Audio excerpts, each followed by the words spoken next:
नमस्कार दोस्तों, BR07 channel में फिर से आप सभी का बहुत बहुत स्वागत है। तो दोस्तों, दरभंगा एयरपोर्ट लगातार ही अपनी कामयाबी का परचम लहरा रहा है।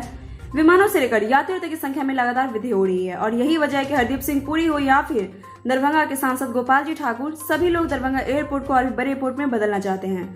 यहाँ तक कि कनेक्टिव फ्लाइट के जरिए इसे इंटरनेशनल फ्लाइट बनाने की पूरी कोशिश में ये लोग जुटे हुए हैं, जो कि इसकी बुकिंग भी स्टार्ट हो चुकी है और उम्मीद भी लगा जा रहा है कि जल्द से जल्द डायरेक्ट फ्लाइट जो है सो दरभंगा एयरपोर्ट से विदेशों तक के लिए हो सकेगी। फिर भी दरभंगा एयरपोर्ट को लेकर कुछ समस्या बनी हुई है, चाहे वो जमीन अधिग्रहण के विवाद को लेकर हो या फिर ILS सिस्टम की वजह से हो, मगर उम्मीद जताया रहा है कि आने वाले समय में इन सारी समस्याओं का निदान निकाल लिया जाएगा और एक बहुत ही अच्छा और कामयाब एयरपोर्ट के रूप में दरभंगा एयरपोर्ट उभर कर सामने आ सकता है। और यहाँ पे इंडिगो भी फ्लाइट जो है सो उड़ान भरने के लिए तैयार हो चुकी है, जिससे कि दरभंगा वासी और भी उत्साहित हैं। मगर दरभंगा एयरपोर्ट से लगातार उड़ान भरी और इन्हीं सभी बातों को दरभंगा एयरपोर्ट ने पिछले दिनों में कुछ रिकॉर्ड मिथिलावासी के साथ शेयर भी किया है। उन्होंने कहा है कि 3 दिनों में 6105 यात्रियों की आवाजाही हुई।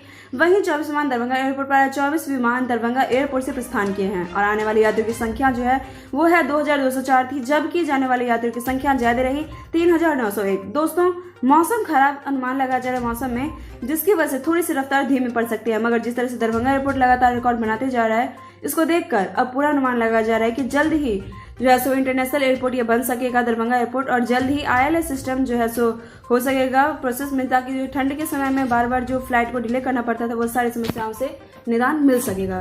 तो दोस्तों, ये थी हमारी आज की रिपोर्ट और इसी के साथ मिलेंगे आपसे। आपको मेरा वीडियो कैसा लगा कमेंट करके जरूर बताएं।